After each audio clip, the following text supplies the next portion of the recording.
This is the only Warlock build you'll ever need. And the best part about this build is it's pretty free, meaning you can use almost anything you want. And there are only 2 items that really make this build shine, both introduced in episode Revenant: the Warlock exotic chest piece Rimecoat Raiment, and the new ritual weapon, the Fair Judgement Auto Rifle. And the best part about this build is you don't have to tweak it too much, and it's already very similar to some of the other endgame Warlock builds, such as the Prismatic Warlock build with the Getaway Artist spawning an Arc Soul and a Stasis turret at the same time. This build also plays off of the Stasis turret, one of the absolute best Warlock abilities that works in almost every area of the game.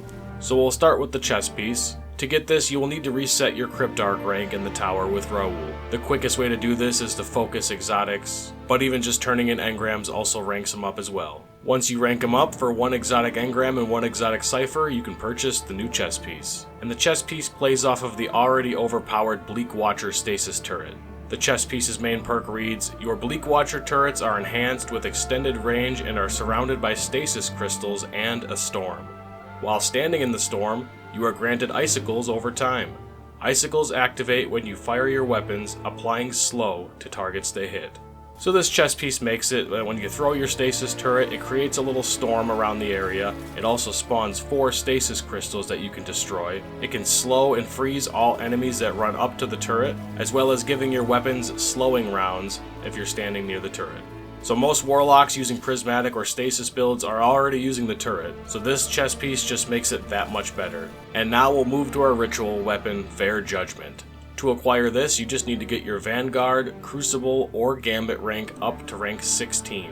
This is a primary auto rifle that does stasis damage, and is perfect to pair with this coat, for a few reasons. One of the perks on the gun is called Rime Stealer. Destroying a stasis crystal or defeating a frozen target with this weapon grants you an improved amount of frost armor. And it also has the perk Headstone, which states precision final blows spawn a stasis crystal at the target's location. It also improves stability.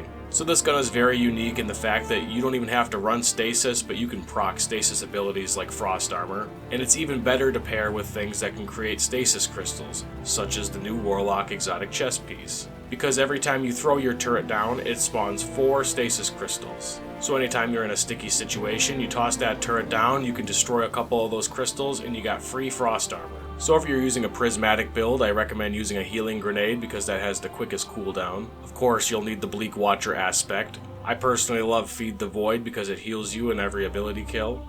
For your fragments, Facet of Command is a must. For freezing or suppressing a target reloads your equipped weapons and increases weapon stability, aim assist, and airborne effectiveness. Defeating a frozen target also creates a stasis shard. And the rest of the fragments are pretty free, you can kind of choose whatever you want. If you're using the Stasis subclass, of course you still need the Bleak Watcher aspect. I also recommend the Glacial Harvest aspect for when you pick up a Stasis shard, it gives you more frost armor. And one fragment that's absolutely needed on a Stasis subclass is Whisper of Rime. Your frost armor has increased duration and maximum stack count. This way you can get even more frost armor and it'll last even longer. Another good fragment is Whisper of Durance. The slow that you apply to targets lasts even longer. Another great one is Whisper of Shards. Shattering a stasis crystal temporarily boosts your grenade recharge rate, and shattering additional stasis crystals increases the duration of this benefit. So you could toss your stasis turret out, destroy the crystals, and you'll almost have enough energy back to throw another stasis turret out. Another great fragment is Whisper of Chains. Defeating targets while you have frost armor has a chance to create a stasis shard.